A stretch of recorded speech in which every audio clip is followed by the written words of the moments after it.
The Heinz History Center opened to the public in 1996. We're located in the Strip District near downtown Pittsburgh, and we have 7 floors of exhibits as well as the library and archives for people to use and visit. I really enjoy every exhibit that you can find here, and that's one of the great things about the History Center is that there's always something new. We change our exhibits 2 or 3 times a year, but we also have great exhibits that are here year-round for people to enjoy. I think our Pittsburgh, A Tradition of Innovation, is a great exhibit because visitors might come and be incredibly surprised at the many things that Western Pennsylvania innovators and inventors have come up with that have changed life for people not just here in the region but around the world. And then, of course, the Western Pennsylvania Sports Museum is 2 whole floors, really a museum within a museum, where you can come and find the great stories that you know related to Pittsburgh history, but I bet you find a lot of Pittsburgh sports and a lot of Pittsburgh stories that you didn't expect. We have about 200,000 visitors a year that come here to the History Center and visit our exhibits, come to programs, and are here on site.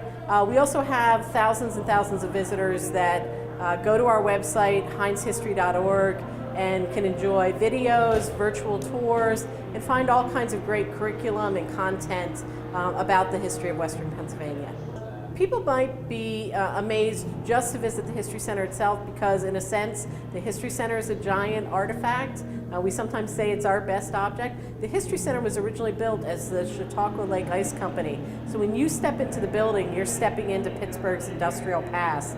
It was a place where our trolley sits in the Great Hall, giant rail cars full of ice would come from the upstate lakes of New York and then be distributed throughout the city. So this building was built to serve an industrial purpose, and we really reused it to tell that kind of history here. But you'll come and you may not realize, you probably know Pittsburgh is the steel city, you may not realize this was once America's glass city. So you'll come and learn about the glass industry. By 1920, 80% of the glass in America was made here in Western Pennsylvania.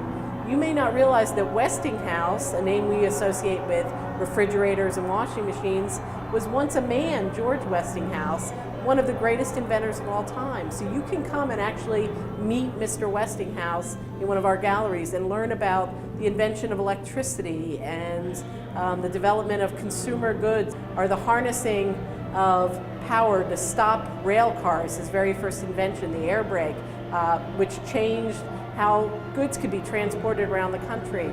You probably know Heinz ketchup, but come here and learn about Henry Heinz the man and about the history of that company that's been in business here since the 1860s. And you probably know about the Civil War, but you may not know that Pittsburgh was once the arsenal of the Union, the place where more goods were produced and many men came from this region to fight that war and to win freedom for all during the Civil War period. People may not realize that we have one of the leading research library and archives in the country.